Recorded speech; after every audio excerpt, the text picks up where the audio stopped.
تعلیم آپ کی دیکھیں کیا ہے؟ صحیح مسلم میں حدیث ہے، نبی علیہ السلام فرمایا اے ابو ہریرہ جو چیز تمہیں نفع دے اس کے لیے پوری کوشش کرو، اور دیکھنا کاہلی نہ کرنا، سستی نہ کرنا، اور اللہ سے مدد مانگ کے چلنا۔ پھر بھی رزلٹ تمہارے خلاف آئے تو کبھی نہ کہنا کہ اگر میں یہ کر لیتا تو یہ ہو جاتا، اگر میں وہ کر لیتا تو وہ ہو جاتا۔ یہ اگر مگر شیطان کا دروازہ کھول دیتے ہیں۔ یہ صحیح مسلم میں تقدیر والے چیپٹر کی آخری حدیث ہے، کتاب القدر چیپٹر کی۔ امام مسلم نے اس کے اوپر کنکلوڈ کیا ہے کہ تقدیر پہ کوئی تکیہ کر کے یہ نہیں ہے کہ کوشش چھوڑ دے، سستی نہ کرنا، کاہلی نہ کرنا۔ یہ نہیں ہے کہ خالی پیپر دیا ہو اس پہ دروشی پڑھ کے پھونکا ہو، اس سے نہیں کو پاس ہوگا۔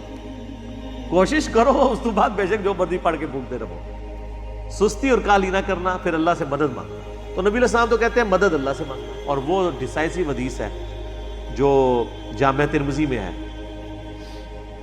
مشکات میں موجود ہے۔ نبی علیہ السلام نے، ابن عباس کہتے ہیں مجھے سواری کے پیچھے سوار کیا اور مجھے کہا ہے بیٹے اللہ اکبر، اللہ کے حقوق کی حفاظت کر، اللہ تیری حفاظت کرے گا۔ ذرا الفاظ غور سے سنیں، اللہ کے حقوق کی حفاظت کر، اللہ تیری حفاظت کرے گا۔ کیا زبردست الفاظ ہیں۔ اور اللہ تعالیٰ کے احکامات کی پیروی کر، تو ہمیشہ اپنے رب کو اپنے سامنے پائے گا، تیری مدد کے لیے وہ ہر وقت ہوگا۔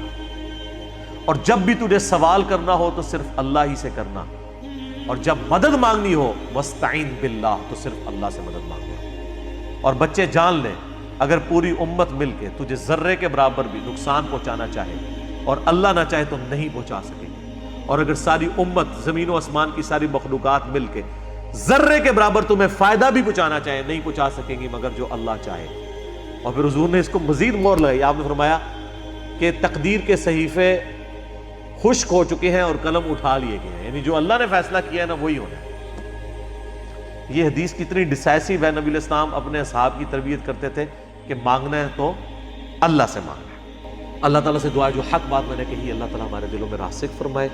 اگر جذبات میں میرے منہ سے کوئی غلط بات نکل گئی تو اللہ تعالیٰ ہمارے دلوں ہی سے معاف کر دے، ہمیں شرک کی لعنت سے بچائے، توحید کے اوپر قائم رکھے اور اس کا سپاہی بننے کی توفیق عطا فرمائے۔ امام الموحدین صلی اللہ علیہ وآلہ وسلم کی قیامت والے دن ہمیں شفاعت نصیب فرمائے۔ سبحانک اللہم وبحمدک، اشہد ان لا الہ الا انت، استغفرک واتوب الیک، وما علینا الا البلاغ المبین۔ جزاکم اللہ خیرا۔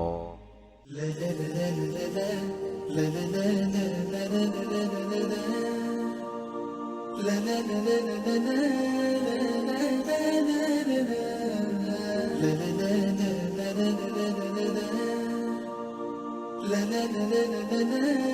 la